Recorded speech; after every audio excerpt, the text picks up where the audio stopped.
Hello guys, how are you? I am Ricky and you are most welcome to our YouTube channel Nirmala Nirvan Classes. As you know, today is Sunday and in the segment of Sunday I have come with a good story for you. तो आज भी एक कहानी लेकर आए हैं, बहुत ही छोटी और बहुत ही सुंदर कहानी है। तो आइए आज की कहानी का आगाज़ करते हैं। कहानी कुछ इस प्रकार है मित्र कि एक गांव रहता है और वो किसान का गांव रहता है। वहाँ सारे लोग किसान होते हैं। तो इसी क्रम में क्या होता है कि एक बार उस गाँव में भारी सुखाड़ पड़ जाती है, मतलब कि बारिश नहीं होता है और पानी की बहुत कमी हो जाती है। तो इस तरह का कंडीशन होता है तो वहाँ के किसान बहुत त्रस्त होते हैं कि आखिर अब क्या किया जाए, कैसे खेती होगी। तो सब लोग आपस में इकट्ठा करके बादल की तरफ देखते हैं, आकाश की तरफ देखते हैं कि हे इंद्रदेव, बारिश दीजिए ताकि हम खेती कर सकें और उससे अनाज पैदा होगी और उसी से हम जिंदा रह पाएंगे। तो इस तरह की बातें जो है वो लोग भगवान से करते हैं। इसी में क्या होता है कि जब सारे किसान एक जगह होते हैं तो एक किसान है जिसका नाम है हरिया, जो वहाँ पर वो उपस्थित नहीं होता है, सारे किसानों के साथ नहीं होता है, वह कुछ कर रहा होता है। तो सारा किसान, जब हरिया की बात होती है, हरिया यहाँ है नहीं, हरिया गया कहाँ, तो वो हरिया को खोजने के लिए उसके घर जाते हैं। तो जब हरिया के घर सभी किसान जाते हैं तो वहाँ उसके पुत्र से पूछा जाता है कि तुम्हारा पिता कहाँ है, हरिया कहाँ है। तो उसका जो बेटा रहता है वो बताता है कि पिताजी खेत पर काम करने गए। तो सब लोग हंसने लगते हैं कि इतनी धूप है, इतनी गर्मी है और इतनी गर्मी में भी हरिया खेत पर काम कर रहा है। वो कौन सा काम कर रहा है, जब बारिश पड़ी नहीं तो फिर बाकी काम होगा कैसे।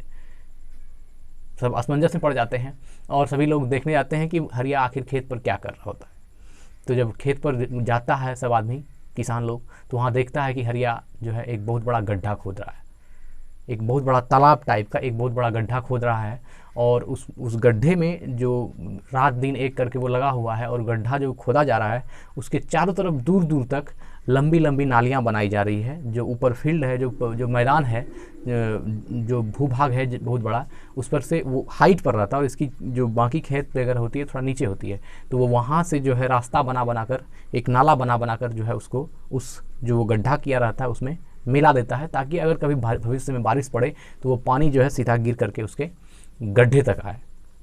तो यह काम वो कर रहा होता है। सब लोग देखता है तो बहुत हंसता है कि इतना धूप है, इतना सुखाड़ है और इसमें भी ये मतलब गड्ढा खोद रहा है कि पानी आएगा और हम खेती करेंगे। तो सभी लोग खूब उसका मजाक उड़ाता है। कोई बोलता है सनकी है, कोई बोलता है पागल है, कोई बोलता है कोई काम है ही नहीं, बेरोजगार पड़ा हुआ है तो कुछ भी कर रहा है। तो इस तरह की बातें उसको बोलता है, लेकिन हरिया किसी की नहीं सुनता है। उसको जो करना है वो कर रहा है। क्योंकि यहाँ पर क्या होता है कि आदमी यह देख रहा है कि इतना सुखाड़ में खेती कैसे होगा, और लेकिन हरिया का विवेक, हरिया की जो कल्पना है वह देख रही है कि अगर भविष्य में कभी बारिश पड़ेगी तो पानी यहाँ पर संचय हो सकता है, हम रख सकते हैं पानी संचय करके और खेती में वो लाभदायक होगा। तो यह सोच के वो कर रहा है। तो यहाँ पर आदमी का विवेक जो है सबसे ज़्यादा ये है, महत्वपूर्ण भूमिका अदा करता है कि वो वर्तमान से भविष्य को देखने की, भविष्य की ओर झांकने की एक कोशिश करता है, एक छोटा सा प्रयास करता है। तो फिर किसान लोग उसका मजाक बना देता है और कहता है चलो घर चलो, हो गया, बहुत खेती किया हुआ तुम्हारा, तुम तो कुछ कर ही नहीं रहे, सिर्फ एक गड्ढा खोद रहे हो। लेकिन हरिया परेशान होकर के भी वो काम कर रहा है। फिर क्या होता है, सभी लोग चले जाते हैं और वही कुछ बहुत दिन के बाद, 1 महीना 2 महीना 3 महीना के बाद जो है बारिश पड़ती है और बहुत झमाझम मूसलाधार बारिश पड़ती है।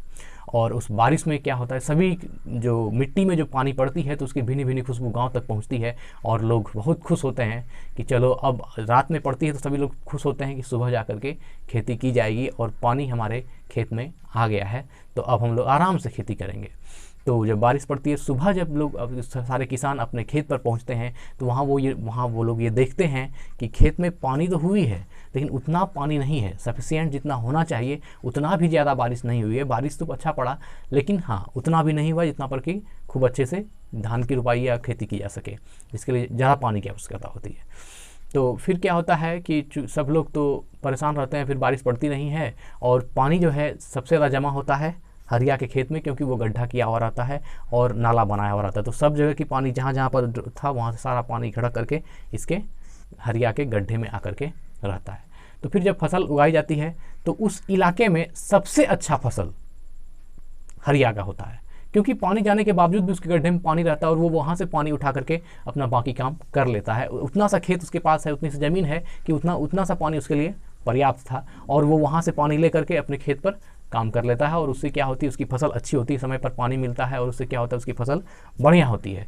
तो यह देख करके किसान को भी आश्चर्य लगता है कि हरिया का खेत इतना लहलहाता है और हम लोगों का खेत ऐसा नहीं लहलहाता है। तो इसके पीछे कहानी में बस मैसेज इतनी है कि इसके पीछे ये जो बात होती है कि विवेक की, आदमी वर्तमान से भविष्य को जो झांकने की कोशिश करता है उसी को विवेक करते हैं कि आज हम जो चीज़ कर रहे हैं यही चीज़ हमारे भविष्य के लिए हम क्या होंगे, ये आज का जो किया हुआ काम हमको इस बात का गारंटी दिलाता है कि भविष्य में आप क्या होंगे। आज मैं जो कुछ भी हूँ ये फिर पहले की हुई किसी न किसी पहले किया हुआ का ही नतीजा आज मैं इस तरह हूँ। तो अगर आज मैं अच्छा कर रहा हूँ तो इसका यह स्पष्ट बात है कि आपका भविष्य भी जो है अच्छा होगा। और ऐसा कहा भी गया है, इट इज़ द कॉन्सेंस, है ना, it is the conscience that separates the man from the other animals in the world. दुनिया में विवेक ही है जो आदमी को बाकी जानवरों से अलग करती है। मतलब बाकी जानवर में भी है आहार, निंद्रा, भय और मैथुन, जितनी भी दुनिया में चीज़ें होती है सब भोजन करता है, सब सोता है, आहार, निंद्रा, भय, सबको डर होती है और मैथुन प्रजनन क्रिया सब करता है। लेकिन इसके बावजूद भी आदमी में जो एक अलग चीज़ भगवान ने दी है वो है विवेक की शक्ति, है ना, वो है उसकी डिस्क्रिमिनेशन, जिसको आप विवेक कहते हैं, प्रज्ञा कहते हैं या रिकॉग्निशन भी कह सकते हैं। तो ये चीज़ें जो है उसकी विवेक बुद्धि है कि वो वर्तमान से बाहर भी देख सकता है। आप किसी बाकी जानवरों में ये चीज़ नहीं है, उसमें ये गुण नहीं है कि वो वर्तमान से बाहर को झांक सके और भविष्य का अंदाज लगा के आज काम कर सके। लेकिन आदमी को यह विवेक भगवान द्वारा मिला है। तो क्यों ना हम लोग इसका लाभ उठाएं और वर्तमान को अच्छा से जिएं ताकि हमारा भविष्य बेहतर हो। तो कहानी बस इतनी ही थी कि हरिया ने कितना सुंदर, कितने ढंग से विवेक से काम लिया और जीवन को अच्छे ढंग से जिया और उसकी फसल लहलहाती रही, उतने सुखाड़ के बावजूद भी, उतना विपरीत परिस्थिति होने के बावजूद भी। तो अगर आपके पास विवेक है तो आप विपरीत से विपरीत परिस्थिति में भी धैर्य से जी सकते हैं और बहुत ही अच्छा लाइफस्टाइल हो सकती है। तो कैसी लगी कहानी बताइएगा कमेंट बॉक्स में, और आप कहाँ से हैं यह भी लिखिएगा कमेंट बॉक्स में कि आप कहाँ से मेरी कहानी देख रहे हैं। धन्यवाद।